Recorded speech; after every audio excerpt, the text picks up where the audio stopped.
We also reminded in this section is always going to be a question where the learners will just apply sense. If they can think, then they can answer that question. This also is to take care of those who may have an issue or a challenge. The third area, this was the second area. Before you go to the third area, Yes. under the moral lessons, we were told, okay, Sarah has said we have both positive and negative moral lessons. So instead of using you should not, we should not, under the negative moral lessons, we were told to use words like condemn. So instead of saying we should not be lazy, we say we condemn, the story condemns laziness. And then when talking about the positive moral lessons, you can use words like uphold. So you say we uphold the good thing now. Hard work. Yeah. Oh, what a contribution. That one had escaped me. Let's give her some good one. Oh, wonderful. Impressive. So we're advancing now to we were handling the second option, which is the first option, which is a narrative. Then there could be the option on modern poetry. If you check the points that they've been setting since 2016, they've been moving towards modern poetry. And still, getting back, as we have done with the excerpt, we've done with the narrative, there is still the question on the features of style. But here we begin with the first question. The student will always be asked about what is happening in the poem. What is the subject matter? What is the subject matter? They will be asked, what is the poem? What is the poem about? What is the poem? What is the poem about? Counsel and advice has always been, let the learner stick to that which is said. Let them not go for the deeper interpretation. In as much as the marking scheme presents both. Marking scheme will present what is happening, which is safer for the learner, but they can do an interpretation of the theme and still be marked that way. But they said the one that is easier to do is what happens, not the thematic, identification of the thematic issues. 2, the second question on poetry, the question on style, this could take up to 6 marks. Now, with this, emphasis was laying on the effectiveness. Let the learner identify the style. There's the use of a metaphor here. Let them give the metaphor. My mother is a lioness. And then let them not just stop there, but give the effectiveness. This shows that my mother is very brave, is extremely brave. So the emphasis is on effective. In fact, in terms of the guidelines on the area of effectiveness, the learners will apply sense. If they've been told to explain to, then if you check the range of marks is 6 marks, it will mean the interpretation will be 1 mark for identification, 1 mark for illustration, and a mark for effectiveness.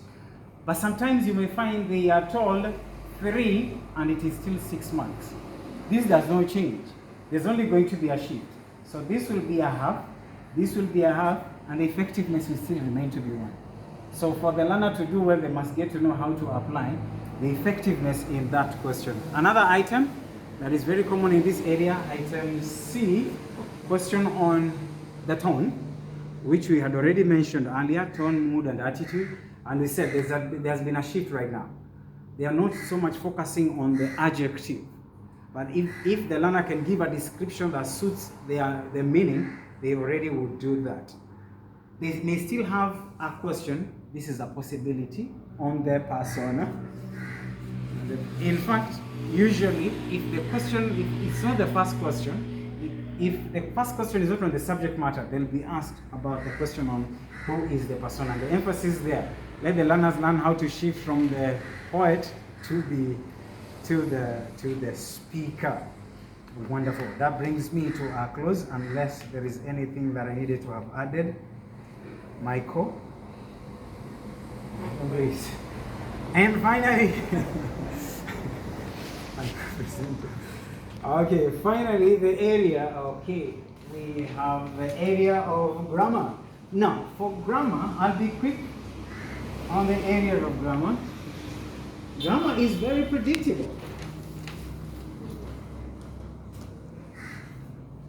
First of all, there are not so many marks in that area because it is only 15.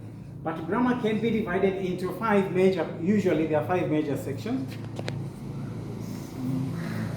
So when you're focusing on grammar, usually there's going to be a question on rewriting. And there's always going to be an addition at the end. Do not change the meaning. Rewrite the following sentences according to the instructions given after each. Do not change the meaning. So, and on rewriting, which are the areas where we should be focusing on? Direct speech,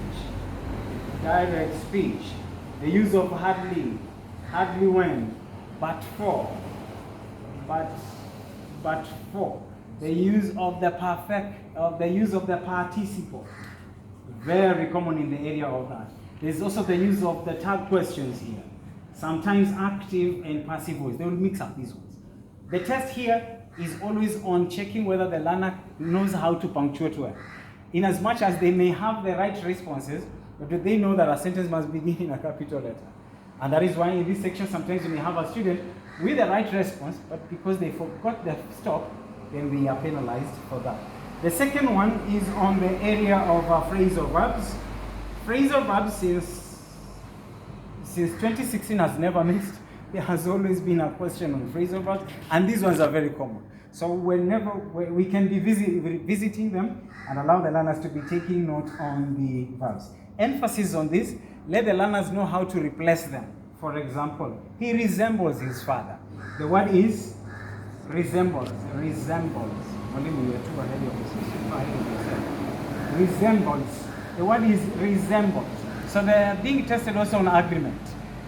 If it is resembles, the phrasal verb is takes after. So they must begin in a small letter and end also with that S.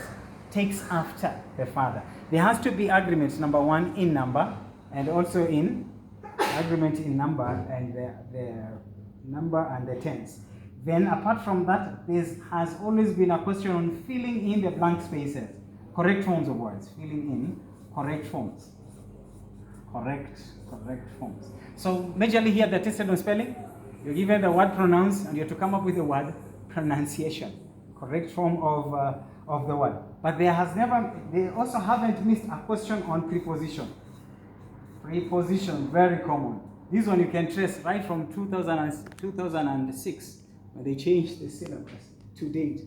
In grammar, there has always been a question on preposition because these ones communicate